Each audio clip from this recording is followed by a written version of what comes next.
Hare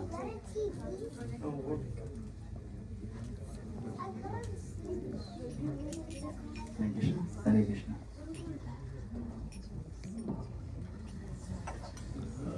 Jai Radha Madhava Kunja Vihari.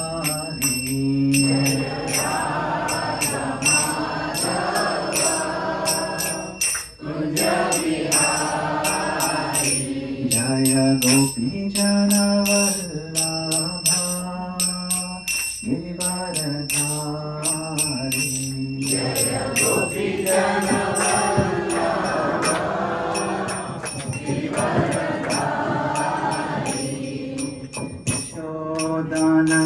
Yashodanandana Braja Jana Ranjana.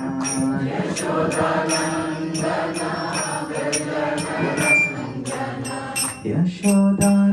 Yashodanandana Braja Jana Ranjana. Yashodanandana Braja Jabanati Ravanachari. Jabanati Ravanachari. Jaya Radha Madhava Kunja Vihari.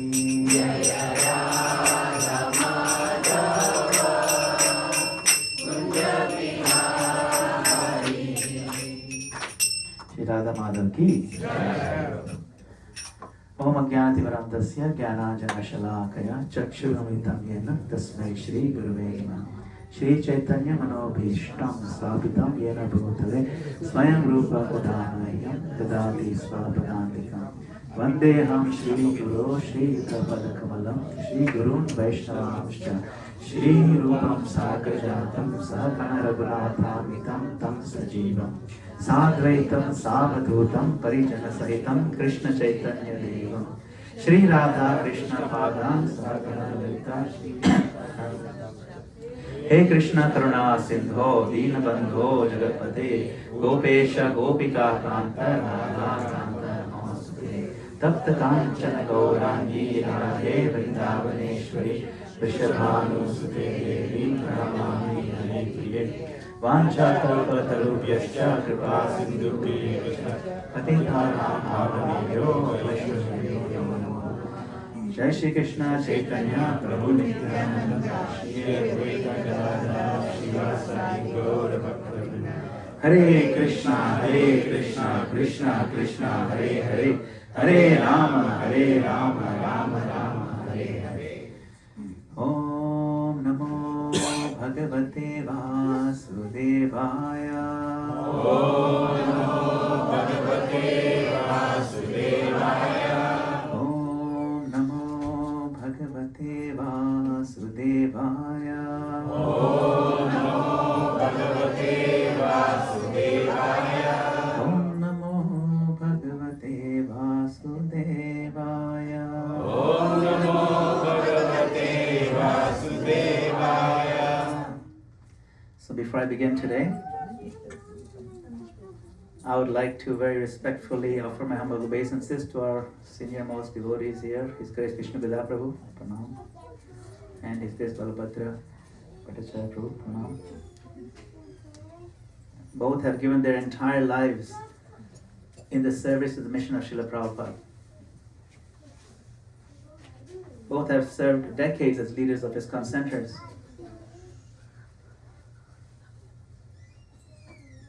I mean, they've served longer than I have been in this body. And I'm turning 50. So, of course, both are direct disciples of Srila Prabhupada. And for those of us who came later, it's a rare blessing to have the association of devotees who didn't simply just inherit the movement. They helped build this movement. They helped sustain it through sacrifice, through unwavering dedication. And they're still here with us, giving us their kind blessings, their wisdom. Their lives stand as living commentaries on Prabhupada's teachings. It's truly our good fortune to be in their presence today. Thank you. And I also want to express my heartfelt gratitude to Mukta Sangha Prabhu and all the devotees who lead this center. There you go. The entire Bensalem community for welcoming me so warmly. This area feels very much like home to me. Because I spent my university years in Philadelphia. In fact, when I first came to this country, I landed in Philadelphia. So this is like this whole area. And I used to live in Northeast Philly, just down the road from here. So many of my formative years in Krishna consciousness unfolded just a short distance from here. So being back in this region, speaking Srimad Bhagavatam among devotees, feels very personal and familiar, almost like coming home. So it's just, it was not at all a problem to come here, it's just eagerness. And it's fitting because today's verse speaks about beginnings, about what comes first, about what the universe itself placed at the very start of creation. So today reading from Srimad Bhagavatam, the first canto, 3rd chapter, verse number 6.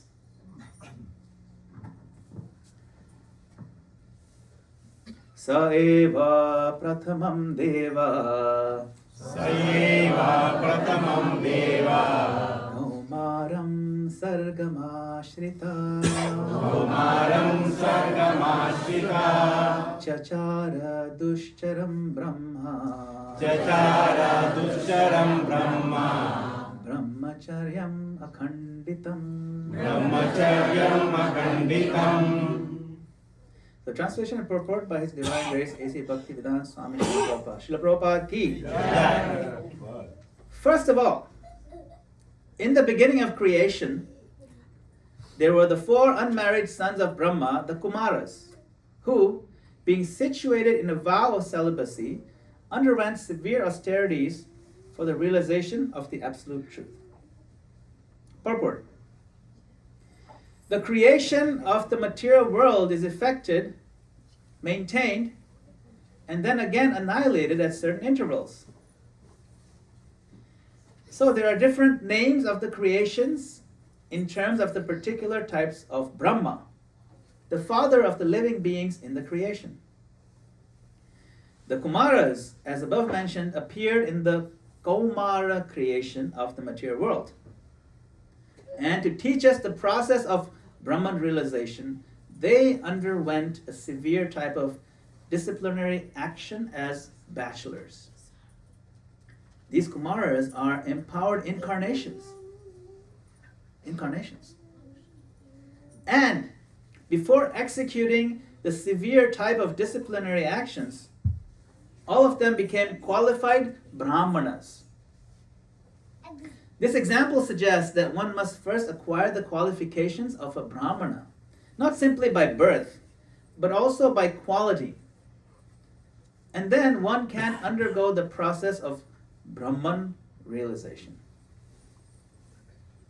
The purport ends here.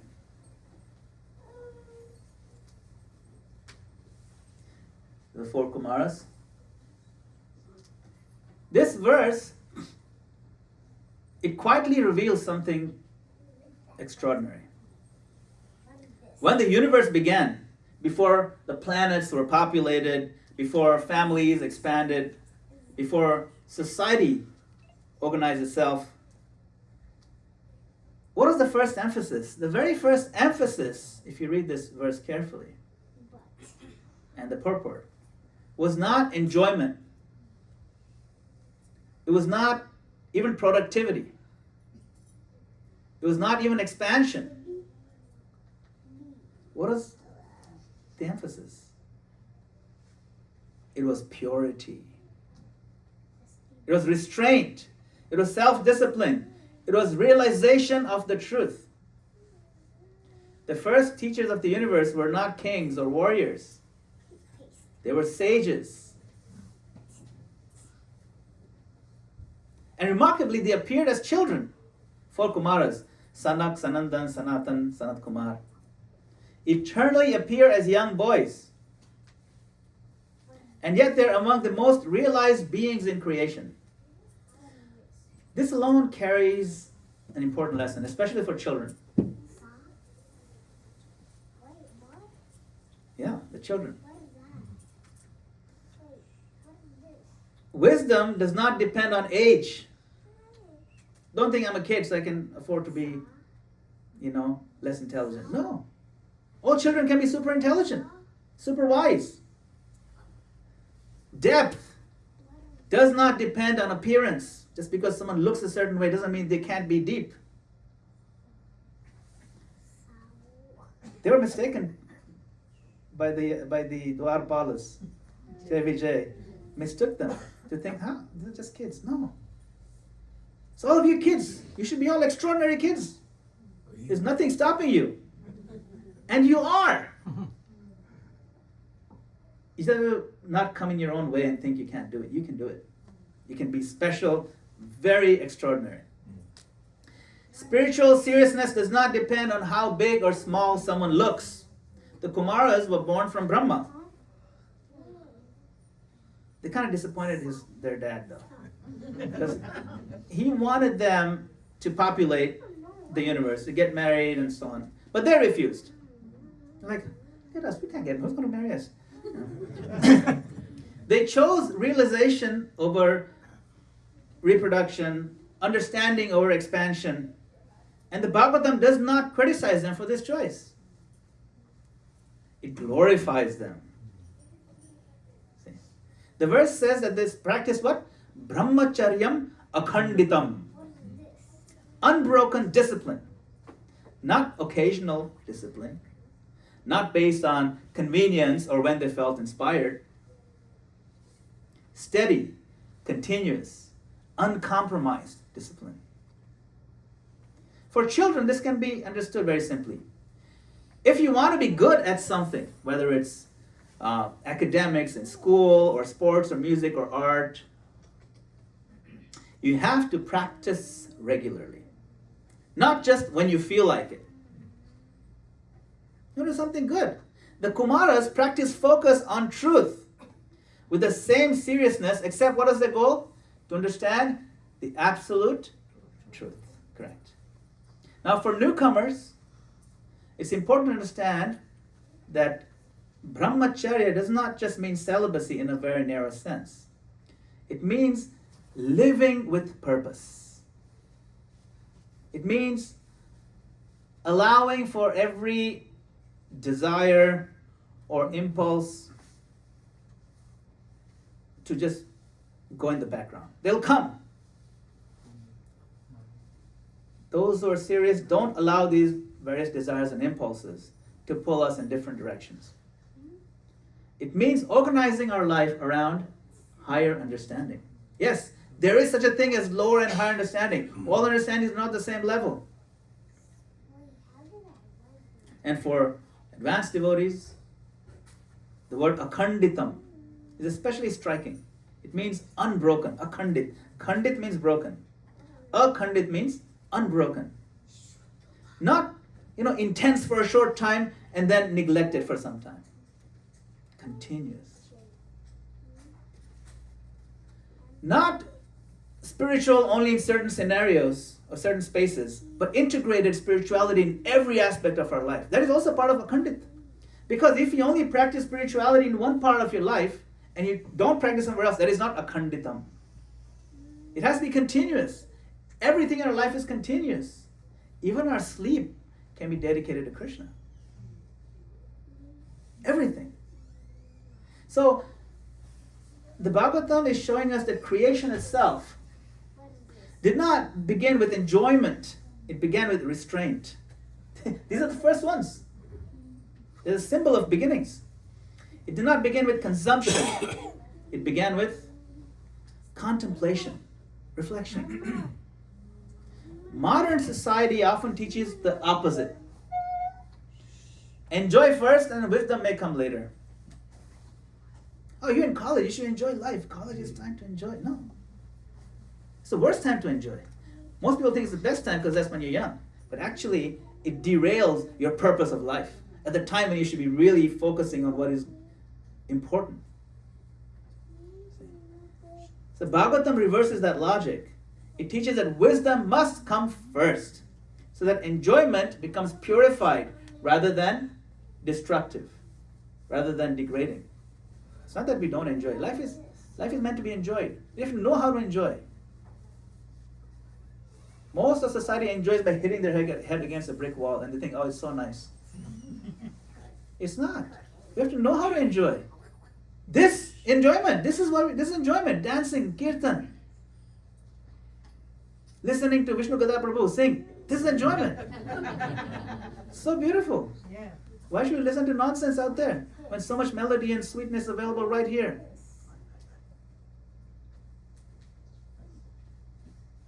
Cheesecake. This is enjoyment.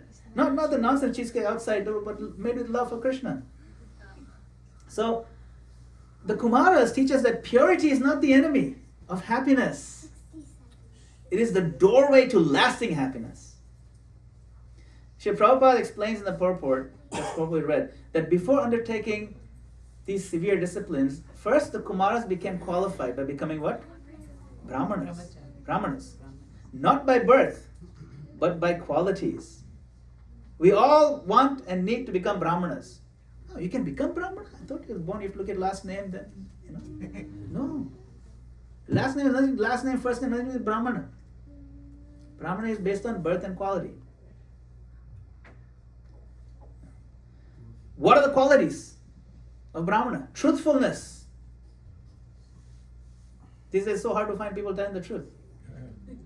It's true. There's a time when you're shocked when somebody said a lie. Today we're shocked when someone tells the truth.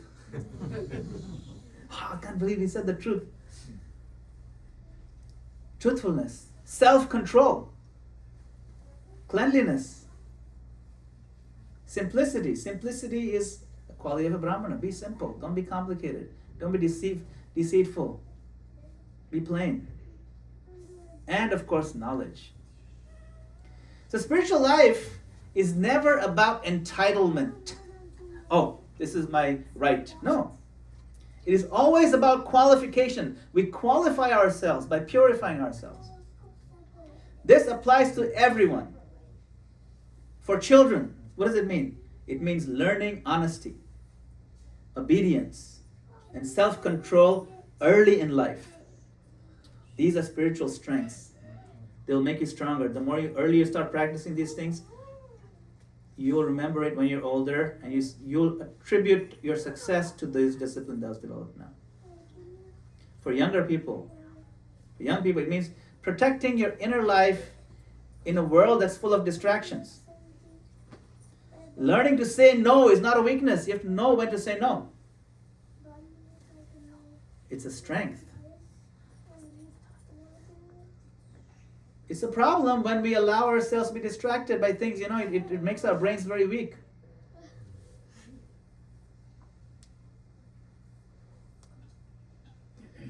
Someone was asking in Hindi, "Sab ठीक ठाक hai?"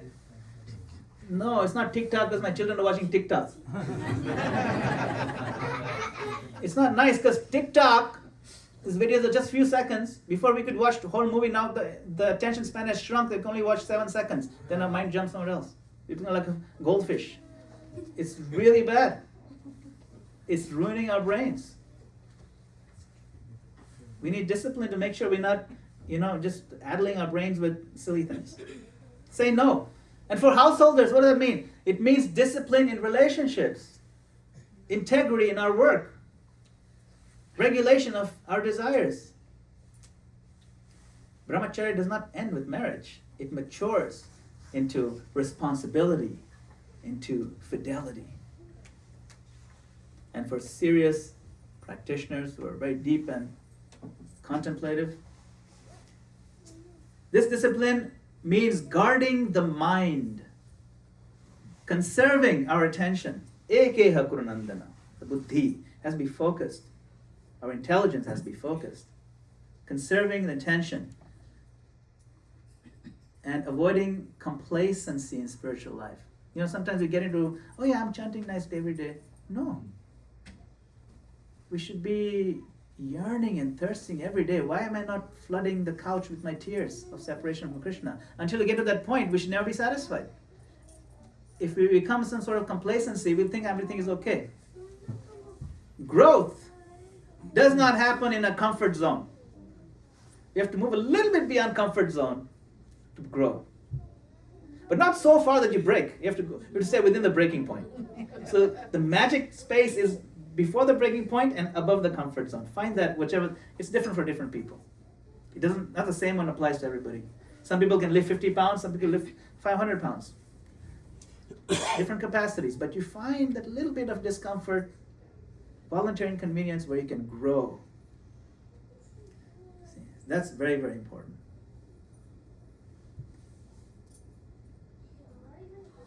The universe began with purity. So there's a beautiful conclusion to the story of the Kumaras. You can see over here, these are the Kumaras. Although they began on the path of Brahman realization. Brahman realization is like focusing their consciousness on the impersonal light of Krishna. The light, Brahman, the effulgence of the Lord. They thought that's the highest thing. They didn't know much about Bhagavan. They might know, but they didn't think that was the highest thing. Like Bhagavan means the person Krishna, and you can interact with him. But later on in the Bhagavatam, in this scene, you can see that they encountered the Lord directly. And simply by smelling the fragrance from the tulsi leaves at his lotus feet, you can see, like, wow, this is amazing.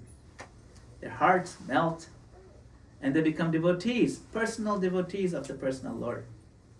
Their renunciation, which is very solid, softens into devotion, loving devotional service.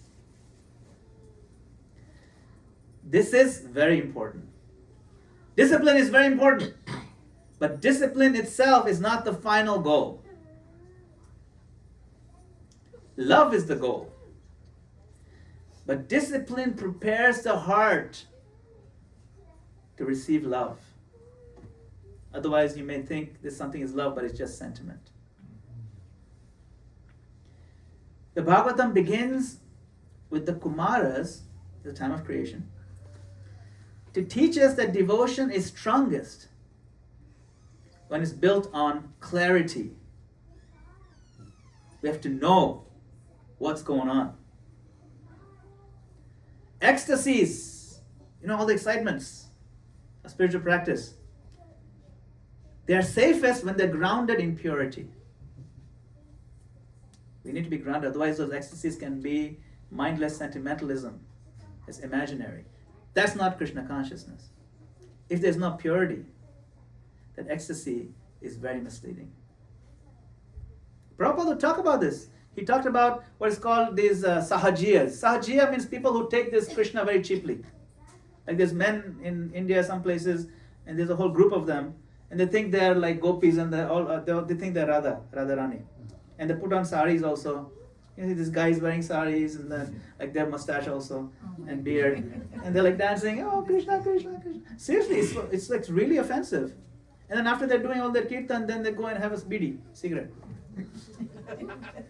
See, that's the thing. If it's not grounded in purity, discipline, clarity, what the scriptures teach us, this is the nonsense we'll end up doing in the name of ecstasy. It's a problem. Now, of course, we won't go to that extreme, but is there an element of that in us today? We have to ask. Am I pretending to be more ecstatic than I actually am? Krishna rewards us with bliss, no doubt about it. But we always have to calibrate and reevaluate our level of purity, our discipline. We want to reach the standard practice that Srila Prabhupada has given us. So what's going on here? The Bhagavatam, right? It says that ecstasy is safest when it's grounded in purity. And love is deepest when it is preceded by restraint. Then you have deep love. This verse, what is it asking us, today's verse? It does not ask us to abandon our responsibilities. It doesn't ask us to imitate the ancient sages. No. It asks us something much simpler and much harder. It asks us to live with unbroken intentionality, solid record. Suppose you decide, from today I'm going to chant Hare Krishna Mahamantra every day. I'll do one mala every day. That intention, if you can keep it, is very powerful. And then after some time you say, I want to do 2 malas, 2 rounds, 2 times 108. And the more continuous you keep it, the more inner strength you'll get, and Krishna rewards consistency. He doesn't particularly care for drama. We want to go for consistency. And ideally, you want to work up to the standard that Prabhupada has given for the modern age, is 16 rounds. If you can do 16 rounds daily, it's considered bare minimum spiritual nutrition needed. So if you can work yourself up, work your way up to 16 rounds. Actually, when I started, nobody told me that you can do less than 16 rounds. Until I started in 1991. I went to the temple. I wanted to be Hare Krishna. I like what you guys do. I want to be Hare Krishna. What do I need to do? You need to chant rounds. Oh, okay. Show me how to chant. They gave me a bead bag, beads, everything. It was nice. I said, I have beads like this at home. I said, no, these are nice Tulsi ones. Take them. How many rounds am I supposed to chant? 16. So I thought 16 rounds is 1 unit.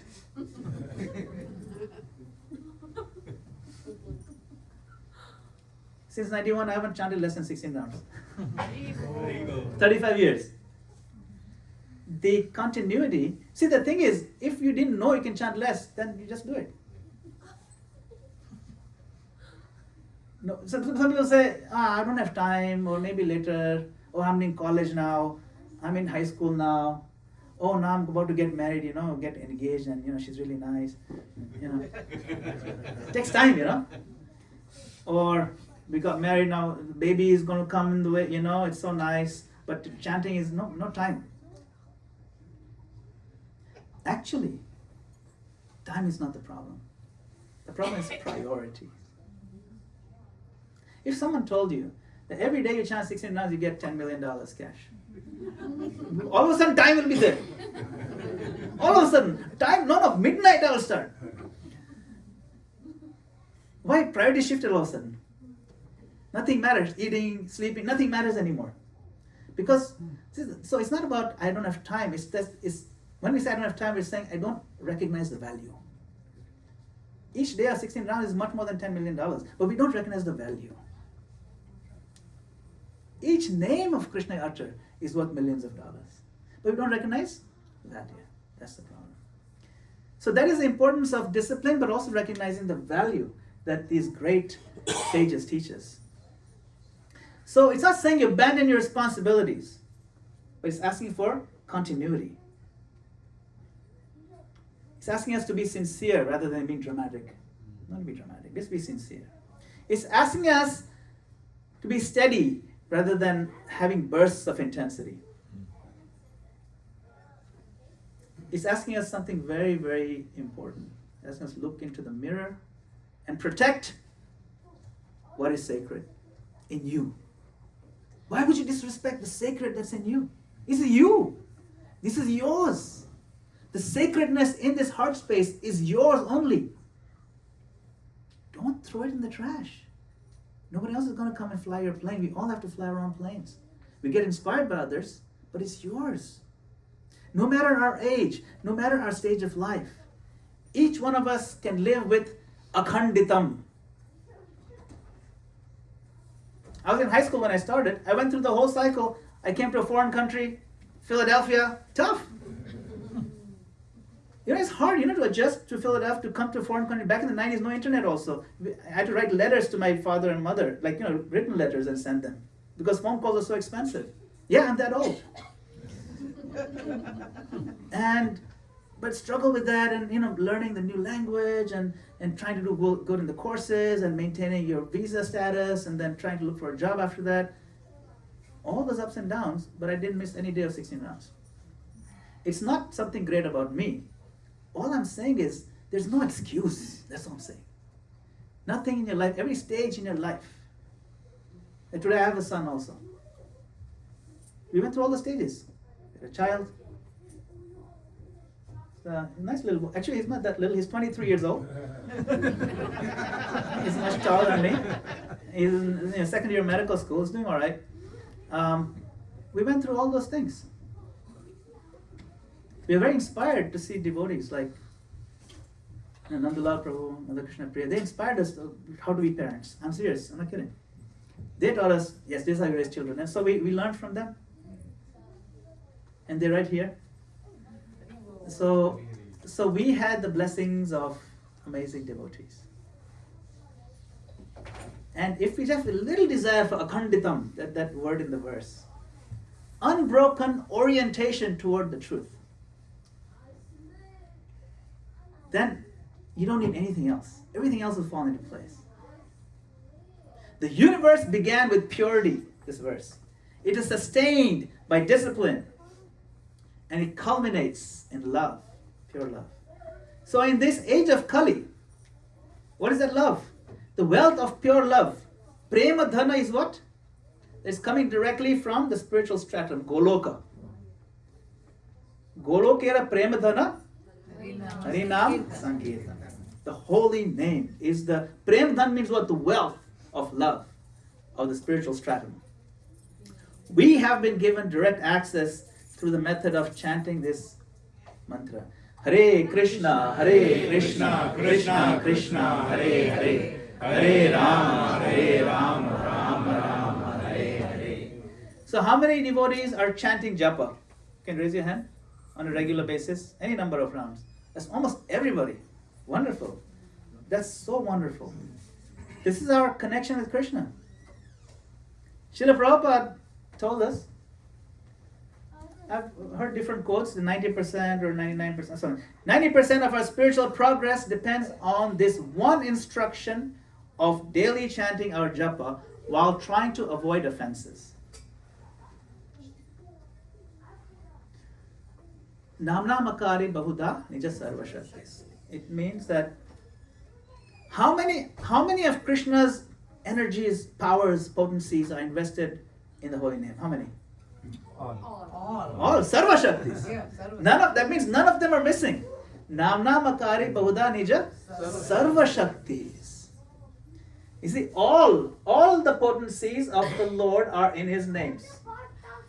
Properly practicing japa strengthens all other aspects of devotional service. How many devotees say that their japa is absolutely perfect and flawless? How many would like the japa to be perfect and flawless? Haribol. Yes. So I'm going to give some tips. Is that okay? We have some time for tips? Yes. All right, some tips. All right.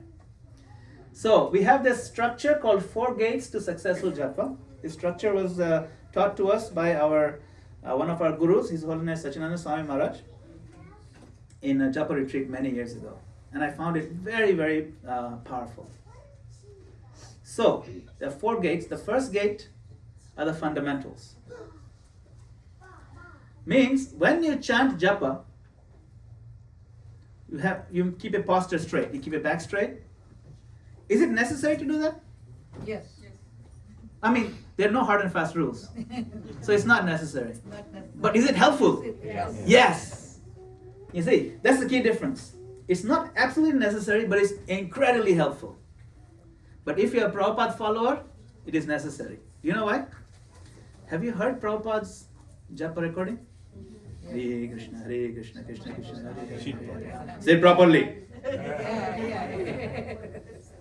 If we are Prabhupada Nugas, we have to sit properly. Yes, sir. Not slouching like this. Sit properly. Why is it important to sit properly? So that we stay alert. Alert. Another good reason. Another reason? You can concentrate. You can concentrate. Very good. Another one?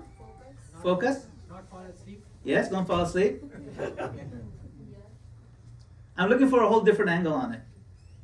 Be awake. Yes, be awake, but I'm looking for a whole different angle on it. You can chant very nicely. Yes. It's a way to meditate, like Yes, that's the way to meditate. Krishna says in the Gita, you sit properly like this, right? It's also good for our health. Good for health, yes? I'm still looking for another angle completely you're missing. discipline. Discipline? That's what Prabhupada asked us to do. Yes, Prabhupada asks. if somebody comes to your It house, connects with you to Krishna. yeah, if somebody comes to your house, your body language tells them how much you're interested in them. Yeah. It shows love.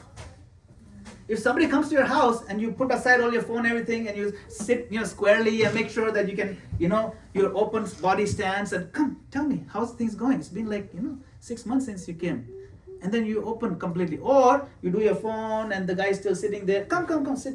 And then you start doing your other thing, laptop, and you don't even offer water, nothing. You completely show your back to him. You don't say anything bad, but your body language says, I'm not really interested in you right now. But if you sit properly, body language conveys a lot more than words, isn't it? Yes. Our expressions, the way we stand, the way we carry ourselves, it means a lot. It's the difference between regular, just interaction and something extraordinary. You show your love by your body language. To sit properly is not something insignificant. It's a way to show love. Another one, pronunciation. You have to pronounce clearly. Now you think Krishna doesn't understand? If you mispronounce, he knows who you're calling. He understands. But still, if we take the effort to pronounce his names clearly, it shows that Krishna, I respect you enough to slow down. Or to give not just a blur. To give something clear. To call you properly. I respect you enough. So if he's slurring, it means, we're taking it too casually. We don't want to be casual with Krishna. It's okay to be comfortable. It's not okay to be casual. You have to pronounce the name properly. And here, kitty, kitty, kitty, kitty, here, kitty, kitty, kitty, like you're trying to call a cat or something. Hey mama, mama, mama, hey, hey. No. Hare Rama, Hare Rama. Hare Krishna, Hare Rama. So, we have to pronounce it clearly. It shows that we have some care, affection. Yeah? Another point, we're still in first gate, by the way. There's still 3 other gates to go. Another point is sacred space. You want to chant in a sacred space. You can make a little corner in your house, in your apartment, in your room. You designate, this is japa spot. Or you have a temple room, this is my japa spot. Having a sacred space really makes a difference. It tells your subconscious mind something special happens here. Bring your focus. It actually doubles your chances of focusing when you have a designated spot. It adds to the whole discipline framework. It's really amazing. No hard and fast rules, right? Niyamita, smaranena kala. There's no hard and fast rules. See, if you want to study for an exam, no one's going to tell you that you can't study in the middle of a rock concert. You can study in the middle of a rock concert. But if you have a choice between a library and a rock concert, the smarter one would be the library, right? Same way, there's no hard and fast rule. Chant in a noisy place in the middle of traffic or something, or where people are just being like rambunctious, or a nice quiet space, which is clean. No hard and fast rules, but which is more conducive for a better outcome. You see, Krishna says, "Ye yathamam prapadyante tam tathaiva bhajamyaham." To the extent someone is approaching me, to that extent I'll reciprocate. So even though there's no hard and fast rules, if we do these things that are very conducive, Krishna will reciprocate with conduciveness on his side. Waking up early, another good one. Very helpful. In order to do that, you got to sleep early, take rest, have a sattvic diet. Don't eat things that will make your mind disturbed. And by diet, I mean not just the food, but what you watch. What videos you watch, what you listen to, what you read, who you talk to. This is all diet. That diet will determine how peaceful you are in your mind. And if you're peaceful at mind, you'll sleep deeper, you wake up early. All this is connected. It's all connected, all boils down to japa.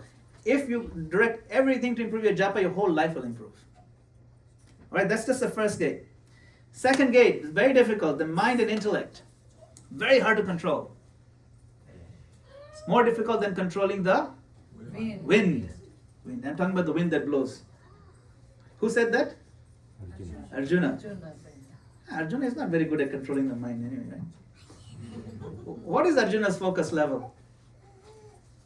Arjuna could stand on the balancing scale looking at the reflection of that spinning fish in the water and shoot it in the eye. That much focus he had. Where the other Kshatriyas, they couldn't even stand on the thing. He is saying, I cannot control my mind. So who are we? You see? So, but Krishna doesn't say, what are you talking about, Arjuna? It's so easy. He doesn't say that. What did he say? Assumption Mahabaho. You have big arms, Arjuna, but certainly you're right. Assumption means without a doubt you're right. It is difficult, but it's not impossible. It's two things that help you control the mind. Abhyasa, Vairagya. Practice. Practice, practice, practice. You know, if you're lost in New York City, and you're looking for Carnegie Hall, you know what Carnegie Hall? That's where they perform the piano, like the top-notch piano players that perform at Carnegie Hall. And you ask the cop, how do I get to Carnegie Hall? And he'll tell you, practice, practice, practice. That's how you get to Carnegie Hall. You have to practice piano. So we have to practice. We have to really practice and have a sense of detachment every day. Give up things. Give up things that are bad for you. It's possible. So, what are the things we can practice to help with the mind control? First thing, Srila Prabhupada asked, someone asked Prabhupada, what should we think about when we're chanting? What should I meditate on? What should I be visualizing Krishna's Leelas? Should I be thinking of the philosophy? Should I be maybe meditating in my mind or just kind of, swiping through the different deity pictures in my mind? No, none of the above. He said, where's the mind? You just hear and you chant. You put aside thoughts right now. No planning, no analytics, no visualization,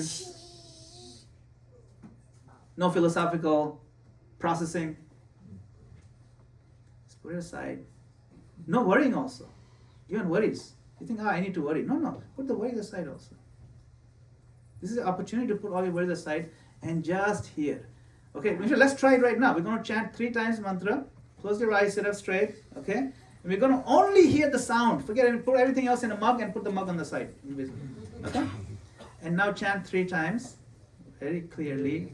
Hare Krishna, Krishna Krishna, Hare Hare. Hare Rama, Rama Rama, Hare Hare.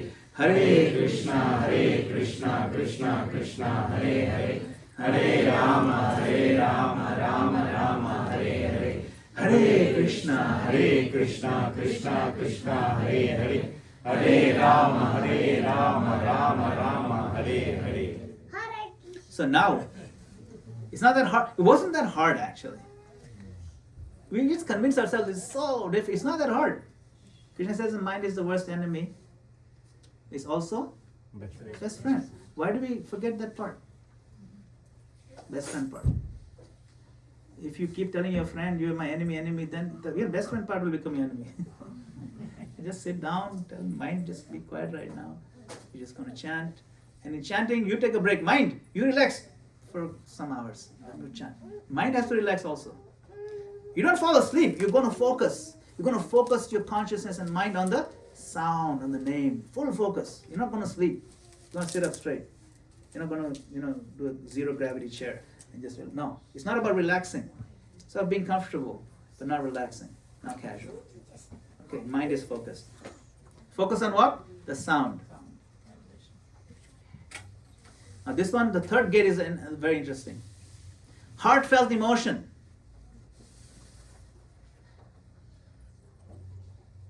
We want to develop what? What is the ultimate goal of chanting? We want to develop Krishna Prem, love. Love for God. Do we have love right now? Yes. Do we have access to that love right now, today, right now? No. But love is there deep in the heart. That's part of it, our nature. But what we have right now is not love. We are conditioned very deeply. We don't have love. Okay? However, we have access to stepping stones to love. Certain feelings are very accessible. Not fake feelings, not pretend feelings. Real, honest feelings. Gratitude. We can be grateful to Krishna. Krishna, thank you for this opportunity to chant. and you go enter into that space with a heart full of gratitude. Krishna, thank you for introducing me to Prabhupada's movement. I mean, I would have been in the gutter by now if it wasn't for this. And it's true. That gratitude, that feeling, creating an environment of gratitude before you enter into the chanting space will infuse our calling out with feeling. If you've read the prayers of Queen Kunti, there's a beautiful verse, and in that verse, in the purport of that verse, Prabhupada writes that the holy name of Krishna is so powerful that even chanting it once erases all the sins that you can't even possibly commit. Just once. And he said there is not a least bit exaggeration in this matter. But then he says, however, that's important, however, there's a quality of feeling, he says, to the chanting. That means feeling has to be there. You know, Prabhupada said don't involve the mind. He didn't say don't bring feeling into it. You're calling out. Feeling doesn't have to be with thoughts. Feeling is just the ambience. How are you calling out? What is the analogy Prabhupada always gives? The calling out like the baby or child. Yeah. Calling out for the mother. Mother Hara. So the child is not thinking, not trying to analyze what the mother may be. No. It's just calling out with the feeling. It's not a thought process. It's a feeling. So if we first infuse our heart with some very uplifting feelings like gratitude. Another one is affection. Another one is appreciation. Another one which is counterintuitive is remorse. Yeah, remorse is a very powerful feeling. Our acharyas teach us to go in that mood. Chaitanya Mahaprabhu teaches us to go in that mood. He says, Durdaivam idrisham ihajani nanu raga. My misfortune is I have no love for, or I have no taste for your holy name. He says in Shikshashtakam itself. So that's a mood of remorse, regret. Why didn't I develop this? Hari Hari bifale janama kavayu. Manusha janama paya. Radha Krishna na bhojiya. Janiya shunya vishakhaya. I wasted my human life. I didn't worship Radha Krishna. I've taken poison by wasting that time. These remorseful bhajans, they put us in a very nice spot emotionally. So remorse, appreciation, gratitude, affection. These are some of them. There'll be more. What does that spell? Try again. Remorse, appreciation, gratitude, affection. Raga. Raga means to have a very strong loving taste. So we want to infuse our chanting with that raga. You don't cycle through them. Just take one. Whichever door is slightly open, you enter in that room today. It's a very natural thing. Approach the Lord with some feeling. Bring it love, but affection and attention. Okay, so we covered the 3 gates.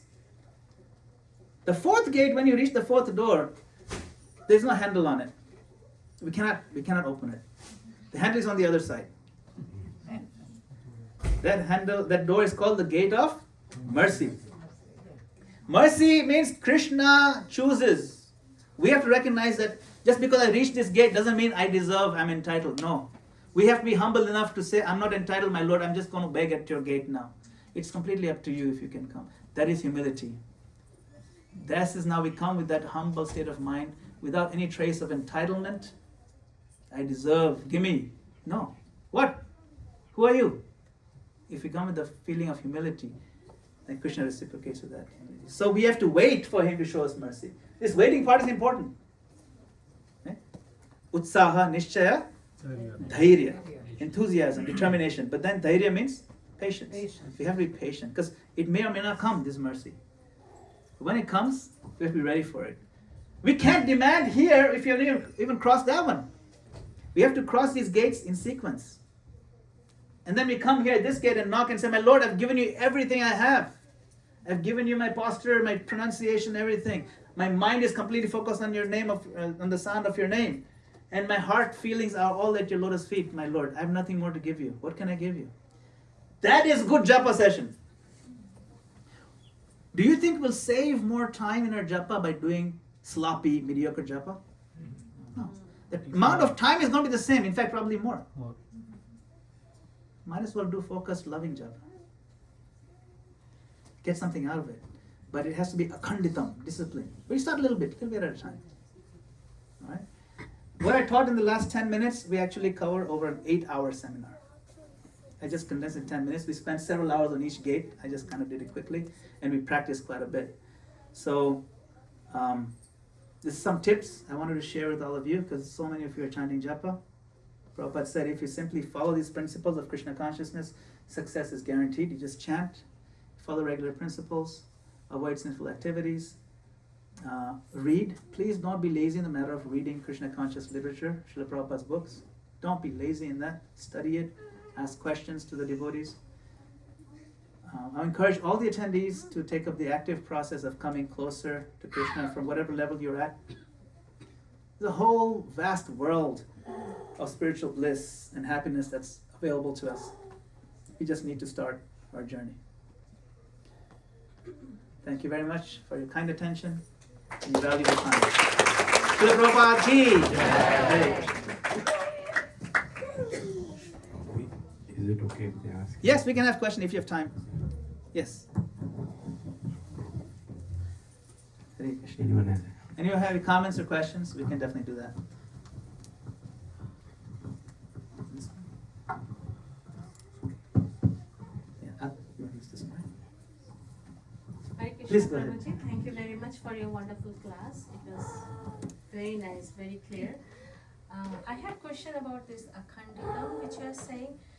When we go for, like we are doing the morning program as Prabhupada has told us to do, try as best as possible in the family life. But we also have to go at office to work in the morning, then the whole thing is in the material energy. No matter how much we are trying to focus on Krishna, it goes into material atmosphere. So how can we have that akhanditam in the whole process, the whole day? Yes, it's a great point. It's a great point. How is it possible to infuse our material activities with spiritual akhanditam? Continuity. At least when I go to the office, then I'm not Krishna conscious. That's a good question. Until then, I can be chanting up to the point I reach the door, then I don't stop chanting because I have to talk, I have to go to meetings, I have to do work.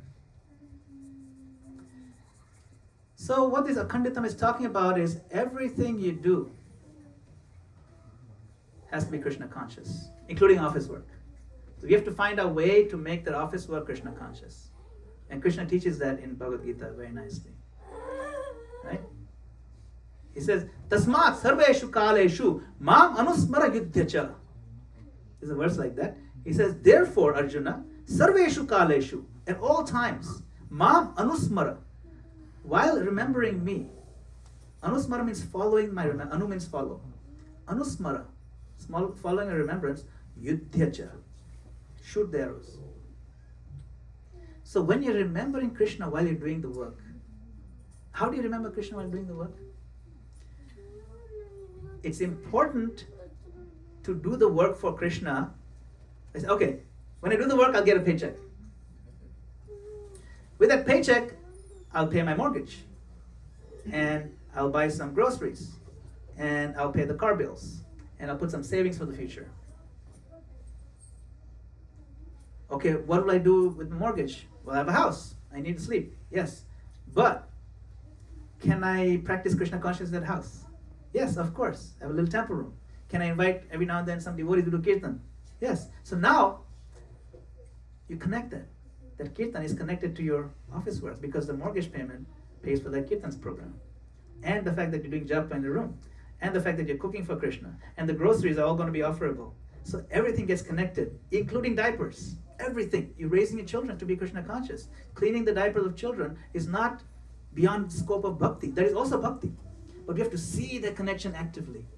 And how do you see that connection actively? By developing affection for Krishna. What about sleeping? Prabhupada said you have to be 24 hours Krishna conscious. Maximum I can do is 18. Maximum, because 6 hours minimum I need to sleep. So sleep, cannot be Krishna conscious. I'm completely unconscious. How can I be Krishna conscious? Prabhupada said 24 hours. How is that possible? I'll give you an example. When my son was only a few months old, he was sleeping next to his mom. She's right there. His name is Madhav. In the middle of sleep, now he's also snoring, very cute little snore. Right? She's also snoring, very cute little snore. Very cute, little bit, not very loud. It's very sweet, it's adorable. I'm like, they're so beautiful, both of them.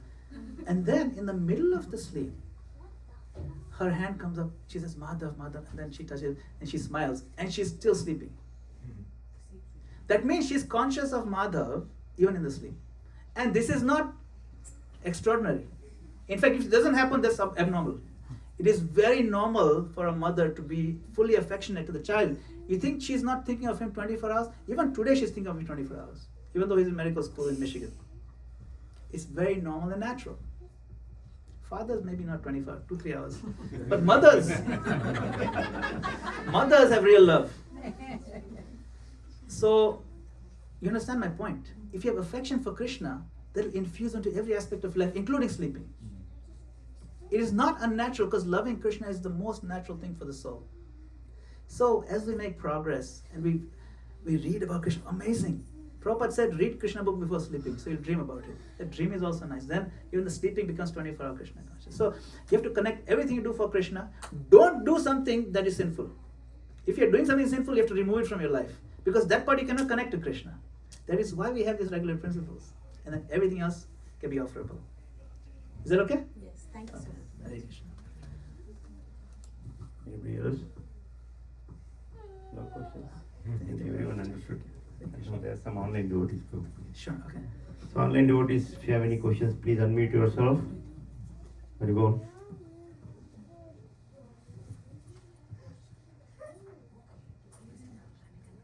I think they are good. I think they're good. Okay, thank you. Okay. Hare Krishna. Thank you very much. Thank you very much again for your time. Srila Prabhupada ki!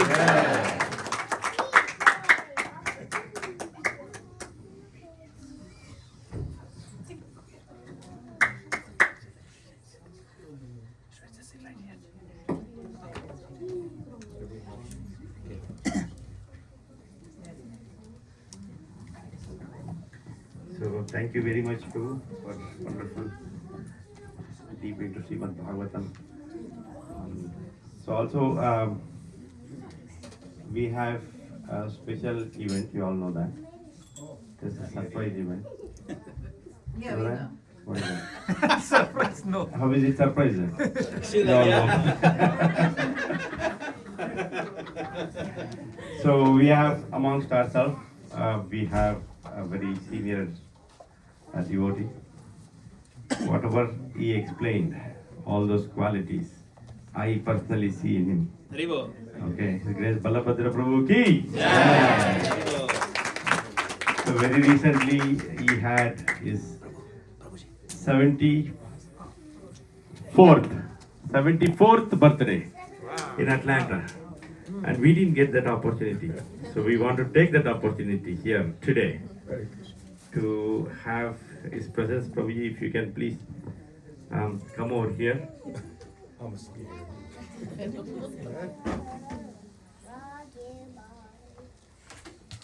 only coming if there's some cheesecake over there.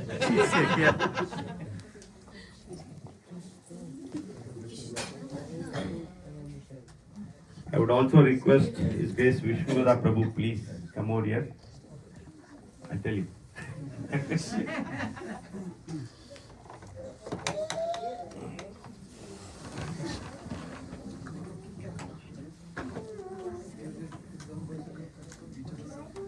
So it's a very, very rare chance to see and to have association of senior most disciples of Divine Sri Bhaktivedanta Swami Srila Prabhupada. And today we have got that opportunity. In fact, Kaivalya Prabhu was also supposed to join, but due to some reasons he couldn't. It would have been very nice if he did. So as I mentioned at the beginning of this session that so the more we talk, right, the more we talk about pure devotees, our heart gets purified. Is it right? Yes. Yes. So now is the opportunity that to glorify His Grace Balabhadra Prabhu. I would like to hear from everyone, starting with Vishnugada Prabhu. So the more we talk about him, we'll get that quality and we'll get our heart purified. So we'll go with that. Vishnugada Prabhu, I'd like you to speak about your friend, Grace Balabhadra Prabhu. And everybody, please open up yourself later. On the heart? Hare Krishna. So my good friend Balabhadra Prabhu. For me, I'm not really into birthdays too much. Maybe, we're not talking about like Janmashtami, Gaur Purnima, Ram Navami, this stuff. But we make an exception for Balabhadra Prabhu. The reason is because he, as we heard, he's been faithfully giving his service to Srila Prabhupada for all these years, and he's going stronger now than he was 10, 20, 30 years ago. So it's an inspiration for me to see how he's doing his devotional service, continuing with strength, care, sensitivity, and enthusiasm. And it warms my heart, and I thank him for that. So even though I don't always, kids have their birthdays, and that's fine, but he's not a kid. Inside, I know. But I appreciate it so much. So I'm very happy to be able to recognize my dear godbrother, who's so wonderfully served Srila Prabhupada all these years. So I'm grateful to be here, to be able to recognize. Thank you. Hare Krishna.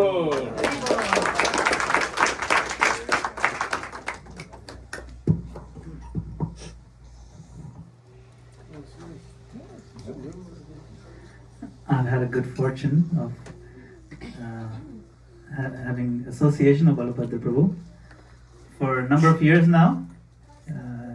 You may know that I was involved, I still am involved in the management or as a zonal supervisor of the Philadelphia Temple. And just when I was just getting started, and I learned so many things from Prabhu about. He did all this without telling me anything. He taught me how to be a leader without telling me anything. The best way to teach is to live. When I saw Prabhu, the way you were handling the delicate matters with so much care, love, and genuine affection, the way you always represent Prabhupada's mercy in your dealings and your classes, and I've heard some of them, they're so beautiful, and I feel very inspired. You were initiated in 1974, or joined in 1974. It's like, it's a long time ago. 52 years. I was born in 1976, right? So it's not a trivial. We're talking about akhanditam, the continuity of it. It's an inspiration that it's an inspiration for us to see how the process works when we see you, and inspiration for us to see that it's possible to be stronger and stronger as time passes. That is like mind-blowing. And more glow as time passes. And this is a testament to the spirituality that Prabhupada has taught us. But it's also a testament to your own perseverance. And that's an inspiration for us. The philosopher said, always preach, all the time. And if necessary, use words. So Prabhupada is always preaching. Sometimes use words when it's necessary. But 24 hours preaching. So we are most grateful to you. And thank you for looking forward to many more decades of your kind association and your guidance. Hare Krishna. I want to speak. I would like all the seniors, at least. Senior in age, man. Okay, let's see.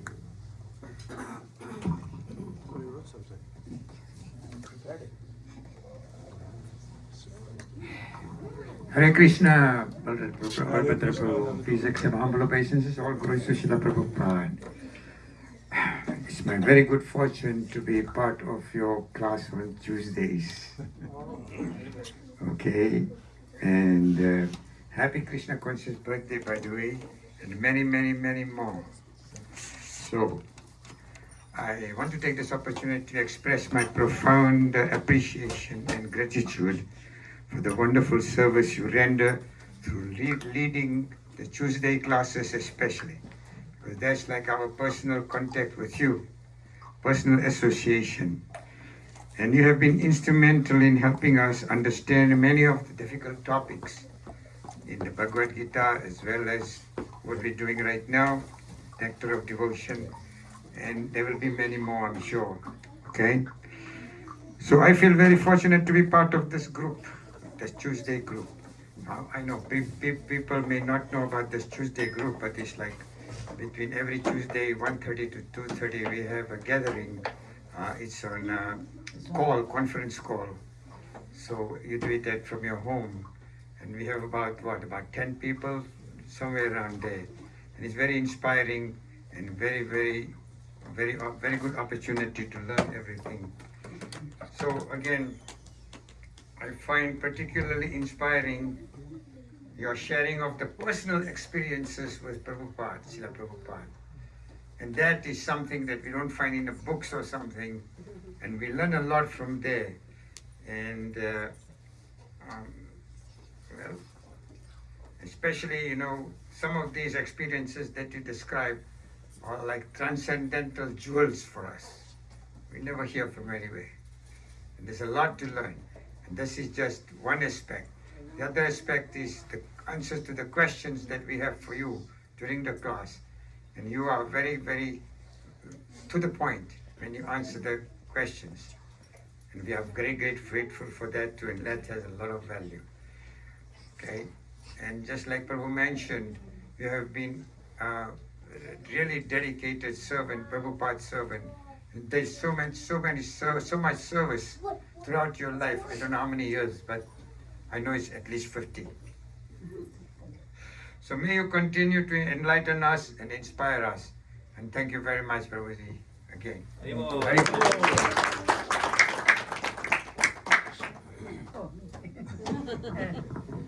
I'm not qualified to talk, but Balbhadra Prabhu Das, please accept my humble obeisances. All glories to Srila Prabhupada, and very happy Krishna conscious birthday.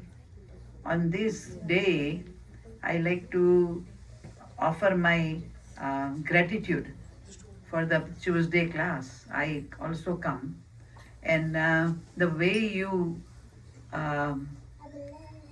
manage the class, I appreciate it, and your answers are profound.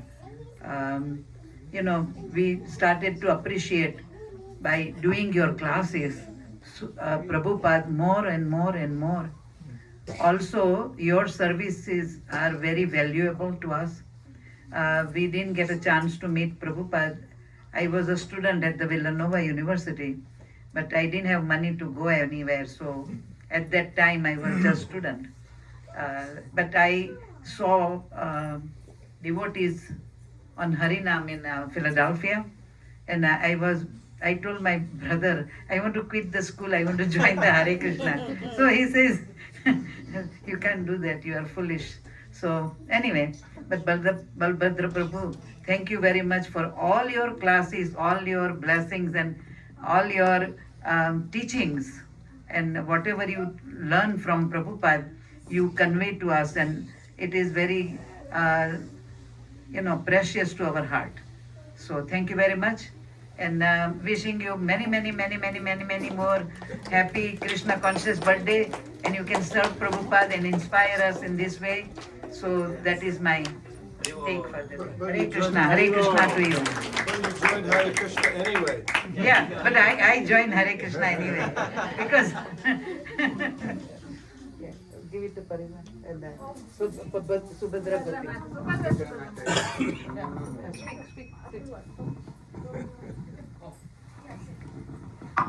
Hare Krishna Prabhu, Hare Krishna to Balbhadra Prabhu, all glories to Prabhupada, all glories to Balbhadra Prabhu.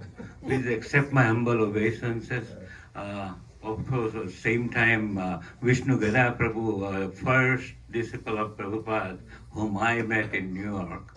And since those days, I also, from Tobacco, when he was the president there, Madana-gopāla Prabhu, of course, we took a couple of courses on nectar of instruction and all other couple of courses with Nilkamal Prabhu. So I had an association with him. Balbhadra Prabhu, we've been listening to you for many years now. I joined Philadelphia around 2005, and since then I'm attending your lectures. Have also attended some on YouTube's, and I'm really, really pleased. I wish you very, very happy belated birthday. But Hare Krishna.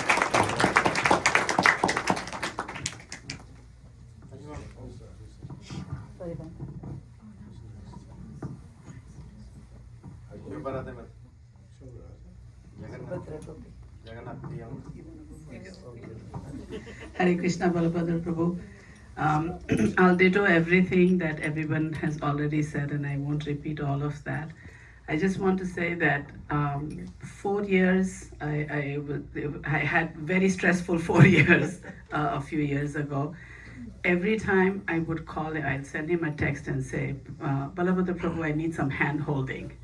And he would just give his time so freely and calm me down and help me get through those, tough times. And again, like everybody has been saying, it is not through words, but through his preaching, by practice, by showing us how to actually be a good devotee, good disciple. And I have to say, we have to acknowledge what we have in Balabhadra Prabhu and Vishnu Gada Prabhu, showing us the way, how to be good devotees. And for that, I am forever grateful, and thank you very much, Prabhu.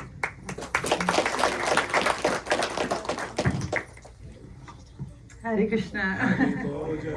Yeah. So for whatever reason, I've had the good fortune of having some close association with Balabhadra, with temple business and all. And I don't know why I deserve that. So just having the association of Prabhupada disciples is amazing. And I think they really, you and so many other Prabhupada disciples just exemplify, Srila Prabhupada and just display his qualities, his excellent qualities. And in particular, you're such a compassionate person, and surprisingly, you've hit obstacles on the way, and just to know how you've just overcome those obstacles and just continue and have your eye on the target of serving Srila Prabhupada and Krishna, I really appreciate that. And you're definitely one of my high examples of how to progress in Krishna consciousness. So thank you.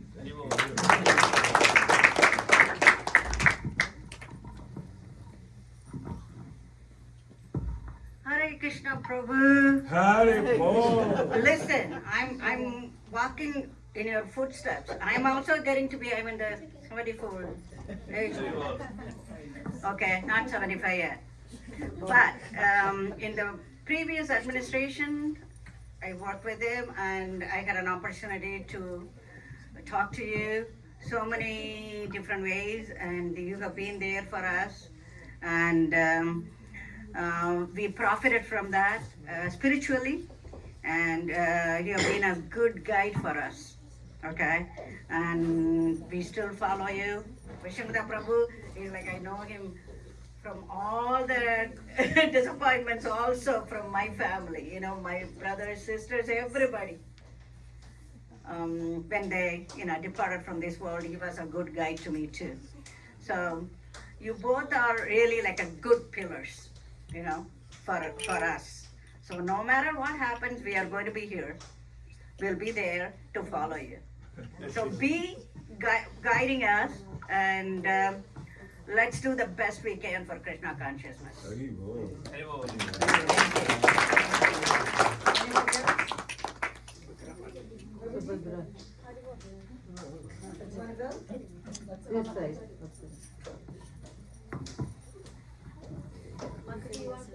I will in the last part.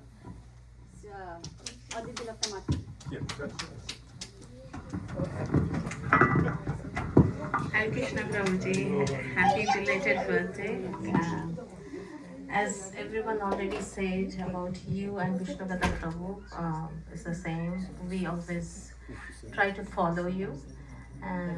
But for you specifically, I want to say you are one of our Siksha Guru, and you know I always reach out to you every time any situation comes for any clearance on my thought, what I should do, what I should not do, as well as if while studying, if I find that something is not, I can't understand, I reach out to you and you explain it so beautifully. One quality about you, I have to say, that you are so reachable, you are so approachable, so easy, even for kids. You sit with kids, you talk to them as if you're their friend, you explain everything to them in their, come to their level and understand and explain.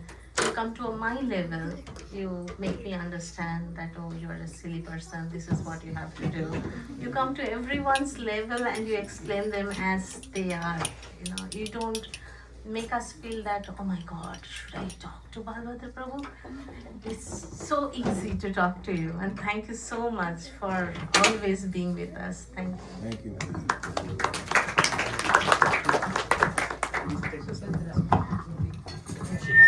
She has the point. You speak first. So you want to copy from all of them? See, whoever lost is right.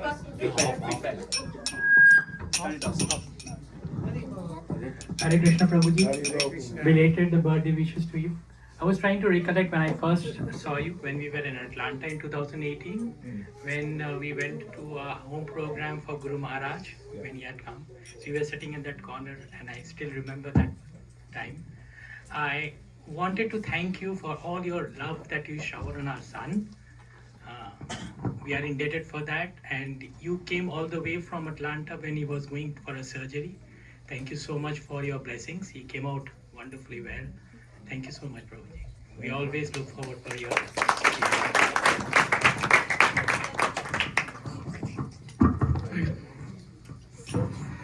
Hare Krishna, dear Balbhadra Prabhu, please accept my respectful obeisances to your lotus feet.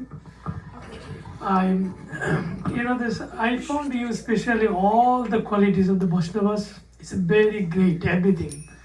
But I remember when I came to United States and I went to the temple in the ISKCON Philadelphia, the first time I met you and always be folded hand like that.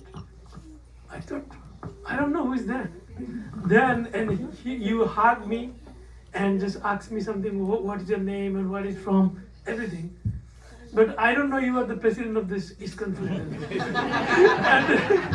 and then I'm looking, who is the ISKCON Philadelphia president? Someone said this. I'm just wondering how.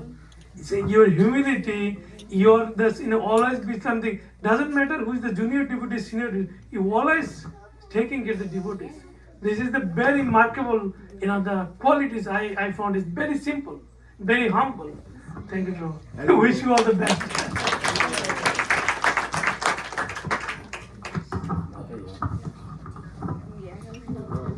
Hare Krishna Prabhu. Please accept my respectful obeisances. Happy Krishna conscious birthday to you. And so one time we have the opportunity to have him in our home, only one time. So when he came, it doesn't feel like he's a most senior Vaishnava came. He was really friendly to us, and first time I made a cheesecake for him, and I don't know how to make, so I was making my way somehow, and he gave the cake name Mukti Datri's cheesecake, and we had so much fun with him that night. I will never forget. I wish you can come again in our home and visit us and bless us. Thank you, Prabhu. Hare Krishna. Rima.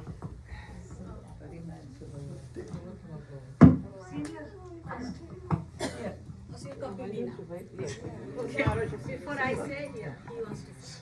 Oh, look at this. Haribol Prabhu. Haribol. Please accept my humble obeisances. You have been such a big mentor for me throughout my whole life. You've seen me since I was born.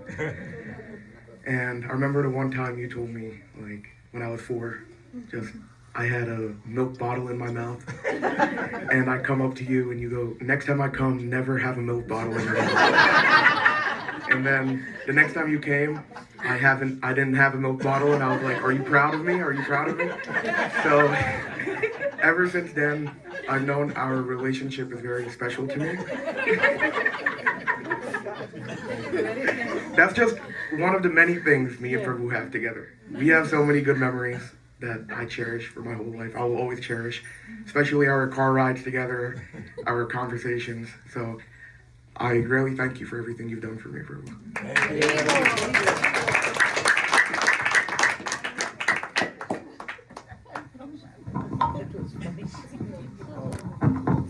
Hare Krishna Prabhu, I copy my brother.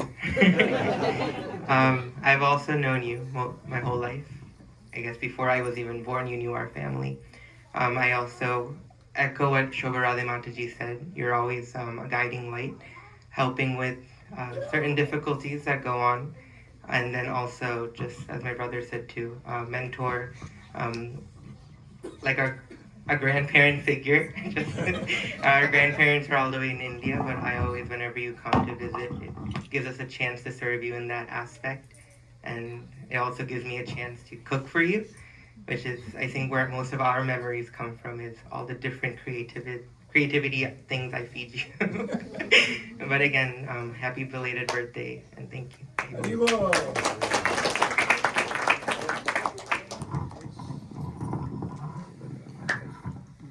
Hare Krishna Prabhu, please accept my humble please accept my humble obeisance to Krishna Prabhupada. I'm not going to copy anybody, Prabhuji. Be rest assured. I have not, like everybody has said everything, but I just want to say from behalf of my Prabhu also, because he is the one who wanted to do this for you today, but unfortunately he had something urgent came up, so he's in Texas right now. So he texted me that, can I call and talk to Prabhu? I said, you can do at home. So we know Prabhu. Like as he said, like my husband knows Prabhu when he was only 18 years old, when he came here to study. So our relationship goes that back. So everybody has said everything. I have nothing more to say. But when I went to Atlanta this year to give him a surprise on his birthday, big surprise. So the way I saw the congregation over there, they love him. Every single one, like from a small kid, like Mataji was saying, to all old people, they are very comfortable, and Prabhu has some impact on everybody's life. And of course, my family is always indebted to you, no matter what. And our Guru Maharaj also has given us instruction to be under his shelter all the time. So, but I want to thank this congregation also, Prabhu, and want to let you know, just one time I said, Mukta Sangha Prabhu and Mataji and all this, we want to do surprise birthday party for Balabhadra Prabhu. Everybody jumped in, and you can see how many people, they love you. Here also in Philadelphia, people loves you a lot. Devotees just loves you a lot. And I'm really, really, really thankful to all of you who have come today. Even Arya Mataji, like, in the end, like, I know she's a little bit shy, but they all, like, he has impact on everyone's life. So I tried my best to reach out to people to say come, and people, those who were available, they all came, and I'm really, really thankful to every one of you and Mukta Sangha Prabhu and Mataji for organizing this so nicely. Thank you.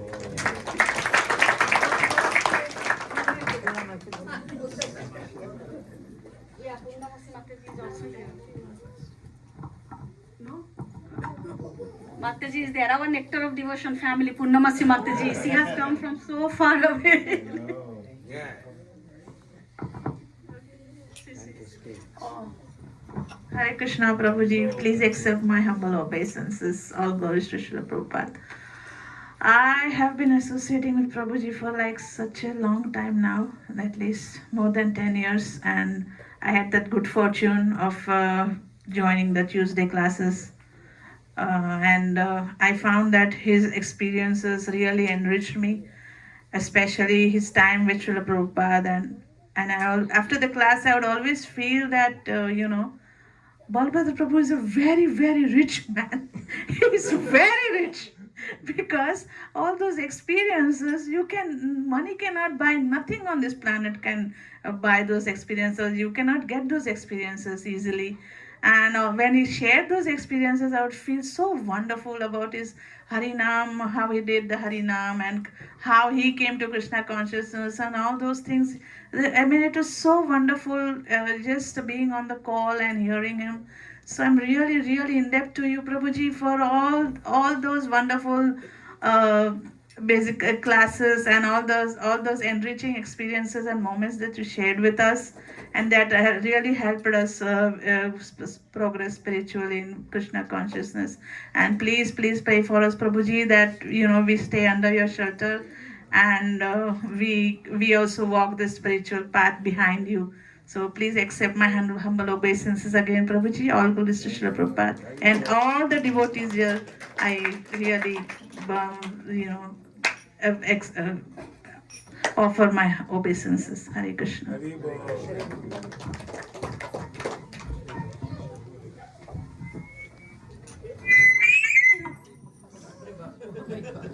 Krishna, Prabhu. First of all, I offer my obeisances unto you. Hare Krishna. Thank you very much, Prabhu, from the bottom of my heart. My relationship with Balabhadra Prabhu goes back more than a decade, actually. So it started with our old temple, ISKCON Hilly old temple we had, if you remember. And there we had started, like under his guidance, he started Super Saturday, Srila Prabhupada Super Saturday. Do you remember? Yeah. It was a wonderful event, and once in a month we used to do, and that he carried from Atlanta. So he is the backbone for that Srila Prabhupada Super Saturday. So that event is specifically getting association of all Srila Prabhupada disciples in person and glorifying Srila Prabhupada. That is a wonderful event which I personally desire to restart under his guidance here in Bensalem. So that is when our relationship started. Of course, thanks to Subhadra Mataji and Sukada Prabhu, through them, I got introduced to him.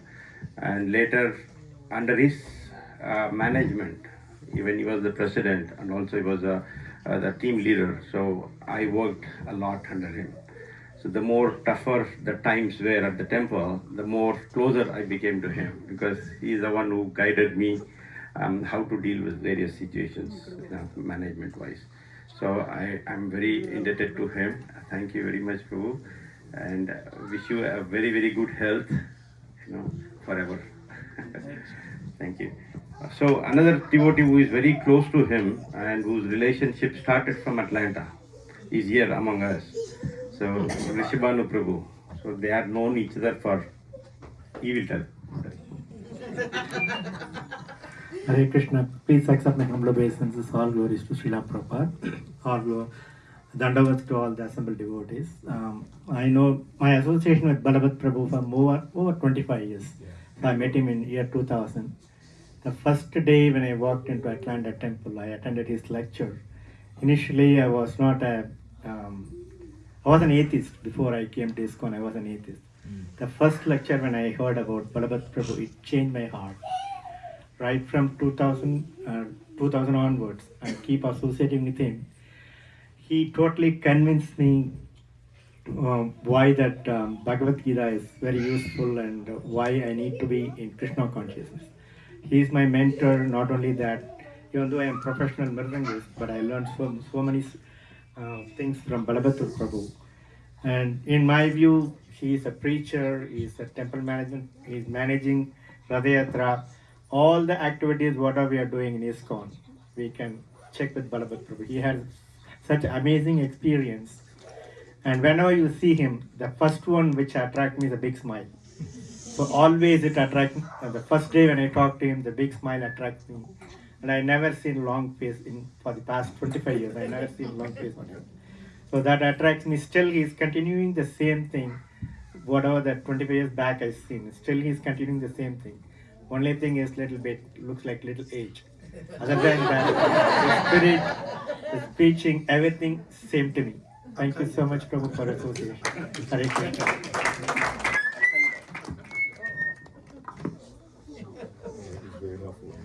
The last chance. Anybody else wants to go? 1, 2, 3.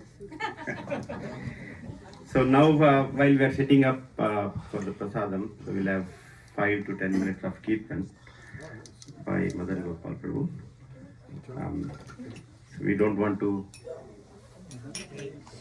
Is it ready? Oh, okay. So, yeah, we didn't get it. Okay, we can have a sitting one.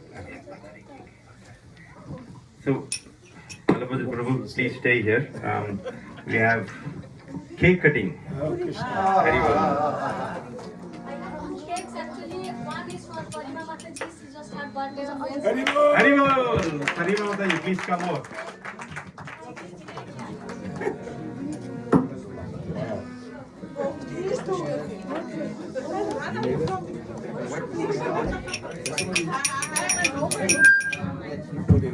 I didn't even expect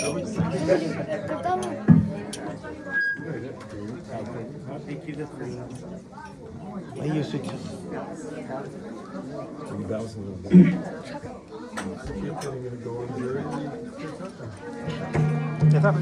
Play properly.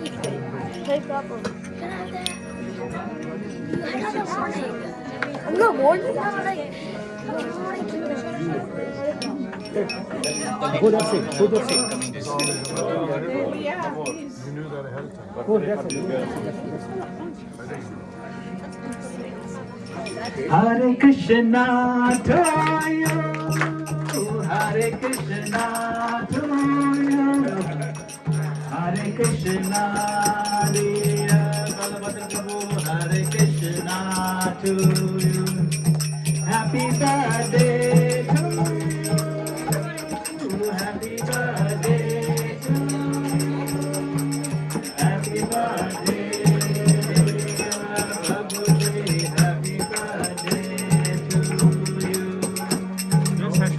Hare Krishna, Hare Krishna, Krishna Krishna, Hare Hare, Hare Rama,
Krishna Krishna Hare Hare Hare Rama Rama Rama Hare Hare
Rama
Jai.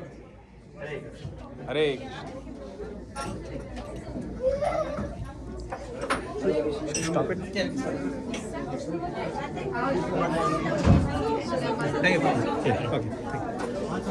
Okay.